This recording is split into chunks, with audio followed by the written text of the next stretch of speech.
Thank you very much for inviting UNHCR to this FinTech Festival. And this is a culmination of our partnership with Elevandi, starting from last year at the Singapore FinTech. And I would like to also congratulate FinTech and Elevandi for choosing this particular venue as a third generation Tokyo native. This place means a lot to Tokyo natives. And thank you very much, everybody, for taking an interest in the refugee issue. And today, I would like to just try to change your perception on refugees, if I could, in the next few minutes. In fact, I have been working for UNHCR in the past 30 years in the field. I came to Japan last year, but before that, I was representative in Lebanon. And before that, I was representative in Syria and dealing with large refugee situations. Let's imagine that we have no country admitting, letting refugees in. Then we won't have a theory of relativity of Einstein, who fled persecution in Germany to the States in 1933. We won't be able to listen to Bohemian Rhapsody of Queen, because Freddie Mercury was a refugee, fleeing turmoil in Zanzibar, in today's Tanzania. And he settled in the UK in 1964. In fact, I won't be wearing this suit, because this suit I bought from an Afghan refugee businessman in Iran.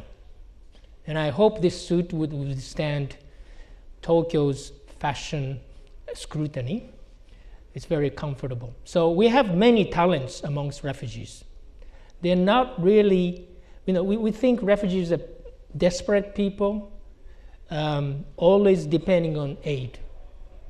In fact, they have talents, they have skills, they have knowledge, but also they demonstrated on their difficult journey their resilience, adaptability, flexibility, and determination to not only survive, but to thrive.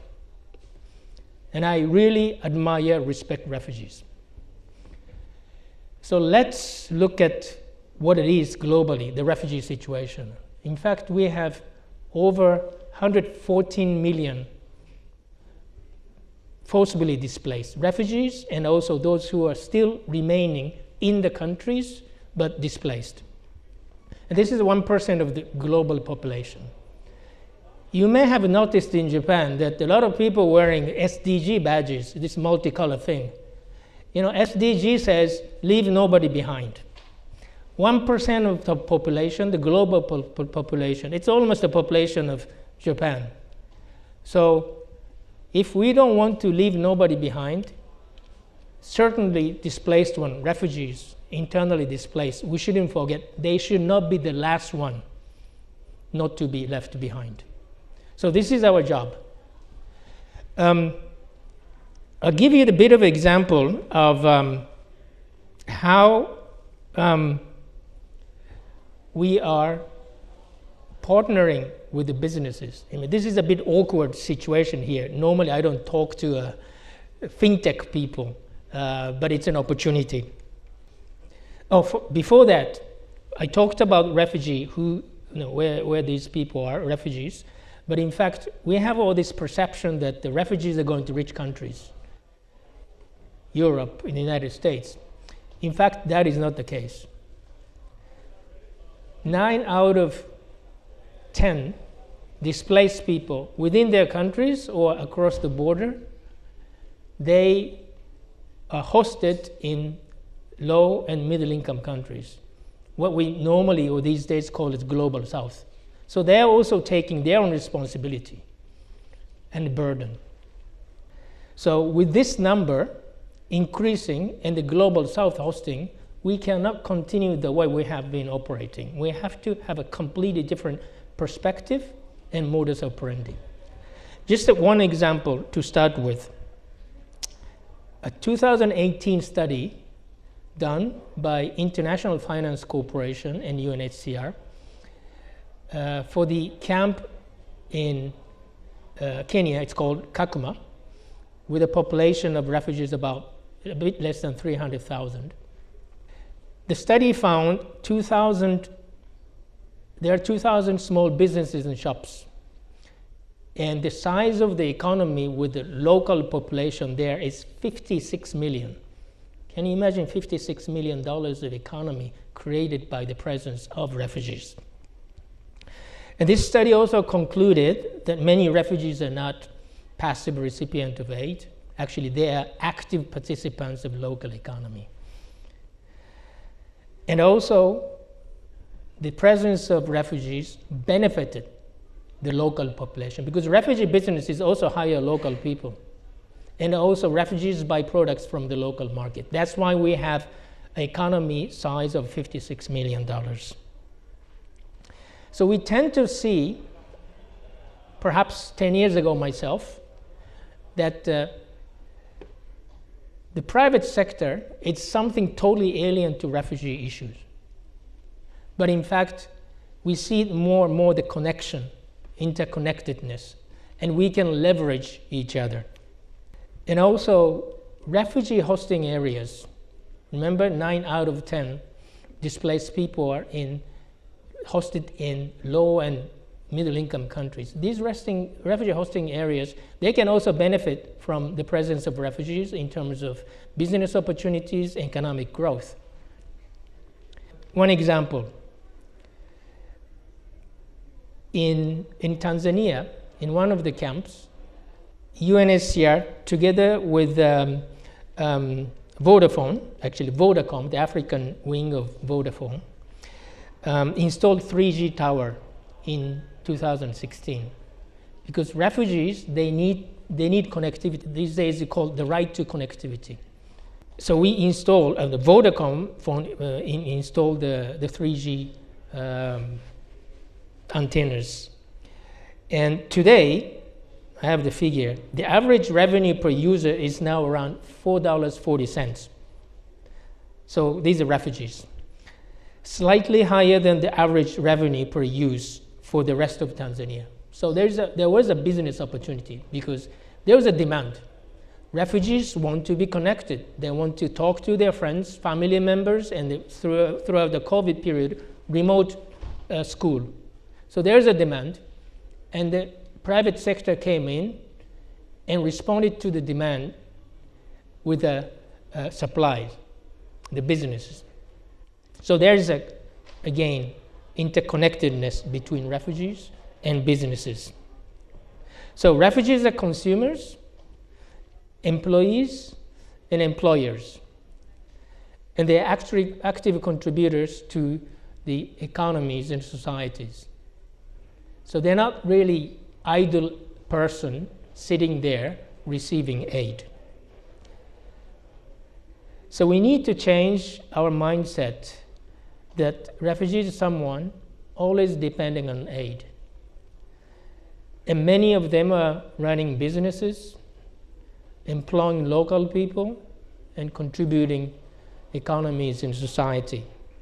But refugees cannot do this alone. Certainly at the beginning, they need assistance. They need a bit of a leg up. So they need to be supported to get back on their feet so that they can really leverage, blossom their full potential. This transformative impact of the partnership between the UN, the governments, and the private sector is quite evident, as you saw in the example of 3G network in a refugee camp in Tanzania. Here are some examples how businesses have helped boost refugees' inclusions in and outside of Japan. Sony, you know the brand. They launched a new project last year with $6 million to really help refugee areas in health, sanitation, and hygiene. So this is inclusion of refugees in the national public health scheme. Toyota Tsusho is training refugees in Africa for car maintenance so that the refugees have skills and are supported in their path to self-reliance. Elevandi, our colleague, our partner, are supporting refugee talent by contributing funding and expertise to what we call as Made 51. This is a handicraft produced by refugees and sold on the market as a real product. Actually, I'm wearing it here today, this one, and you can find some of the Uniqlo stores in Tokyo. I'm not really dressed in all the refugee products normally, but this is really to show how good the products are. I mean, it's a marketable product. Uniqlo Fast Retailing and UNHCR partner to run the art contest from refugees. So drawings from refugees, we collected quite a few globally. And the winning contestants, the winning drawing, are now on Uniqlo t-shirts. And they are sold in stores in 12 countries.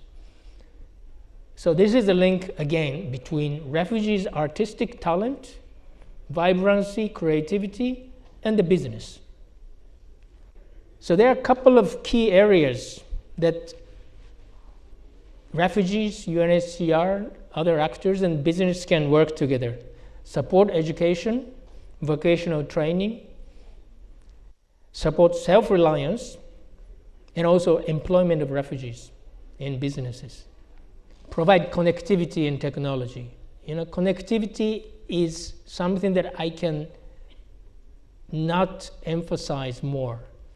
These days, in the field I saw, the refugees need food, shelter, internet connection.